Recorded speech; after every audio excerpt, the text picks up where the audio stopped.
Now joining us from our studios in Cape Town, Marius Fenwick from Mazars Financial Services. Marius, thank you so much for joining us. Of course, still with me is David Shapiro from Sasfin on the desk here in Johannesburg. We were talking on the gold price a little earlier. GFMS is of the view that it could hit above $2,000 an ounce by the end of this year. Of course, a lot hinges on that with regards to quantitative easing and possible defaults and so forth. I'm sure you know the story. But with regards to having gold exposure in your portfolio, where are you sitting right now and what would you be doing with your gold exposure at this stage? Yeah, good evening. Yeah, we don't take a particular view on gold and include gold per se in the portfolio. We basically rely on the asset managers to do that allocation. What we do believe is that there's most certainly a disconnect, I think, between the gold price and gold shares at this stage. So I think the option is, if we listen to what our fund managers are saying, is that at this point they must probably starting to favour gold shares rather than gold itself. So at this point in time, if we do see a possible default or more drama and trouble coming through from the US with regard to the debt scenario that is playing out, what does that mean for us here in South Africa? Yeah, well, I think let's hope it doesn't happen. I think gold at the moment is a proxy, and I think it's a good counter to counter inflation.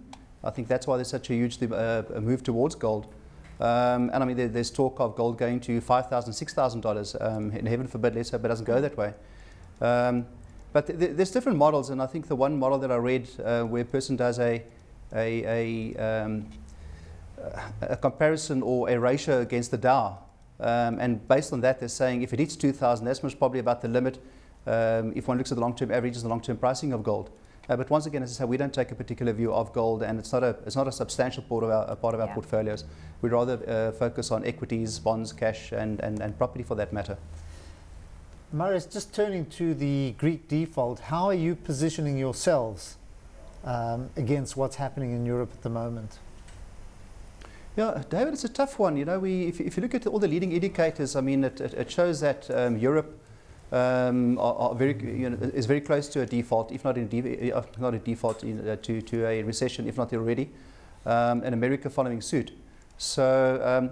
But I think fundamentally the equity prices aren't badly priced. But I think from a macroeconomic point of view, yes, we've got to take that into consideration. And the main thing we've got to do at the moment is just basically manage our clients' emotions for that matter.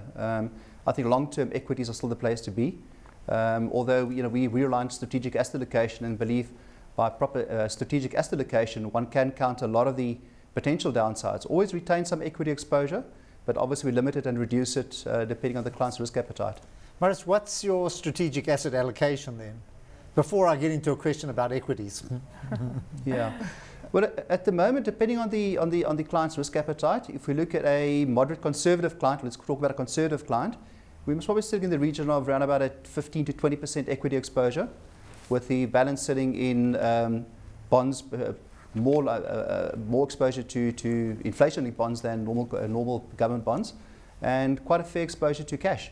The more moderate clients are sitting in the region of about a 40-ish% equity exposure. And we top it out most probably about 40-45% maximum exposure to equities at the moment. And that splits with a slight bias towards offshore equities.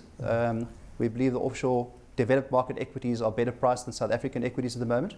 And obviously the rand strength has a bit of play in that as well. Okay, Marius, but when you look at what the valuations are looking like here in South Africa, the markets are actually looking relatively cheap. Yes, we're above 30,000, but if you look at the PE ratios of some of the diversified miners as an example, we're still sitting in, some would say, value territory in most cases. Yeah. Are you of the view then that you are concerned that there could be another crisis playing out, and this is why you're so significantly underweight equities at this stage? Yeah, you must bear in mind that the bulk of our investors are most probably retired people that rely on income. So we've got to take caution. We've got to take a cautionary view. I agree that the price-earnings ratios aren't necessarily expensive. The one question is, are those earnings that's in that PE ratio, are they sustainable? We have a question on that. If they are, great. We know that a lot of the earnings that we saw over the last year was achieved by cutting jobs and not necessarily of significant more production, etc. So we're not quite sure if those earnings are sustainable, but yes, I agree they're most certainly not expensive.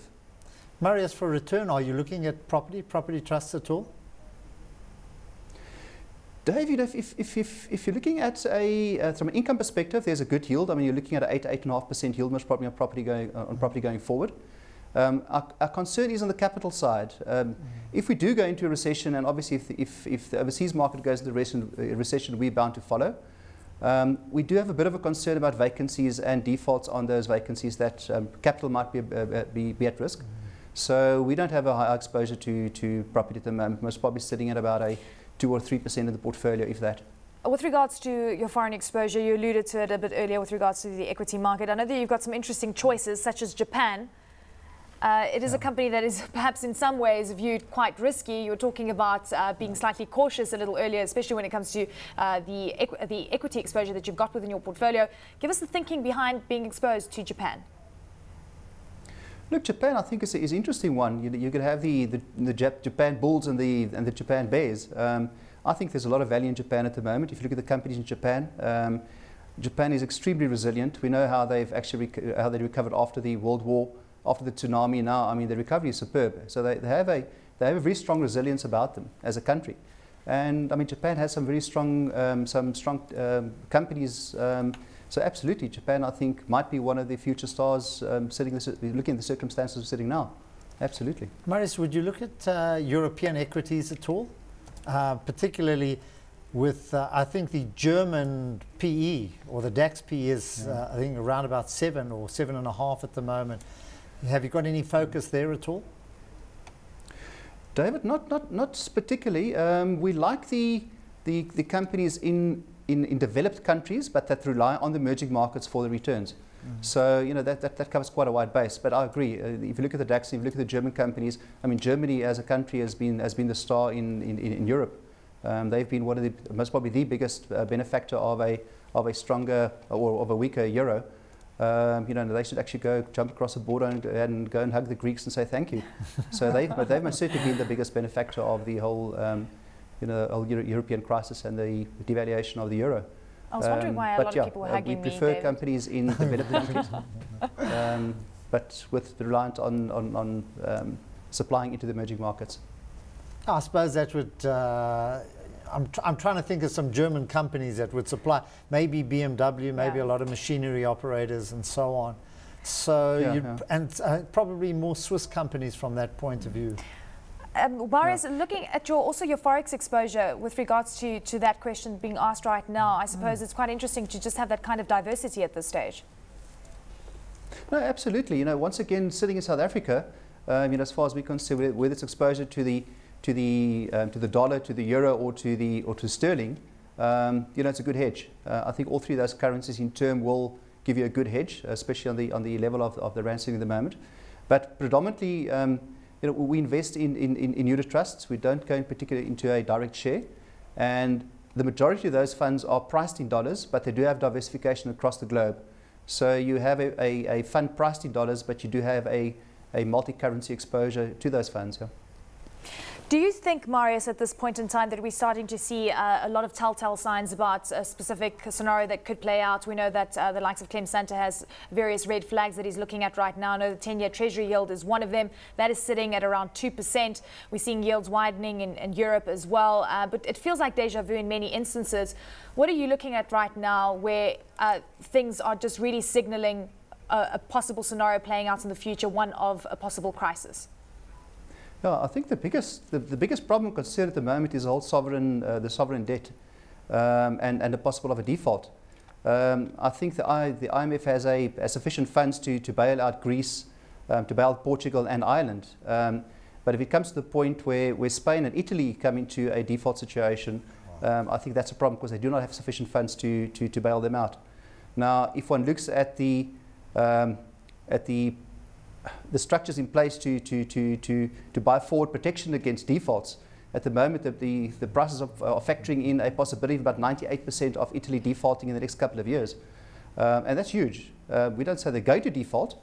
I think they will be rescued in some manner, but that I think is the most probably the biggest concern on a global basis at this point. So I'm going to ask you a question now. 740. The rand dollar. Yeah. Would you take money out? Bearing in mind what you're saying about defaults and how this might even affect emerging markets and people's views on risk, 740, do you take money out now? Do you buy, do you sell the rand, buy the dollar, or buy the euro? I think one's going to look for the reason for taking money out. If you're talking physically taking money out, we generally advise clients if you want to physically take money out, you must have intention to immigrate. If you're just talking about taking currency exposure, we don't believe you must make a call just purely on the currency. You must go into investment and into asset classes that basically do offer better value. And for that matter on its own, yes, the rand being strong at this stage, we still believe it's overtraded.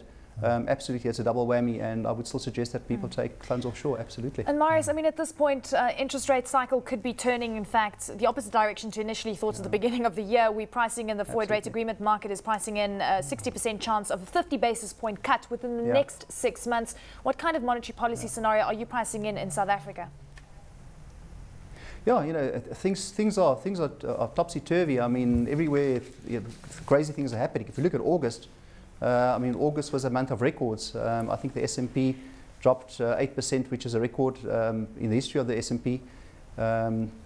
All shares went down on the S&P, which was also a record, and now about 84% of those shares are following the trend of the S&P. So across the globe, it's crazy. 6 months ago, we were factoring in a rate hike by the end of the year. But yeah, having said that, that will obviously have impact on bond yields. But I think that's about the end. You know, if we see another 50% basis points, my concern is just how rapidly and at what aggressive rate is the interest rate going to increase again. Which leaves us with a dilemma, especially as I said earlier on, a large percentage of our clients are retired people. Lower interest rates do not help us when it comes to generating returns for them, conservative returns for them, and capital preservation. So we've got to look at returns of 10% plus. To sustain income and capital growth going forward, to ensure increased income going forward. So it's a challenge. It's truly a challenge.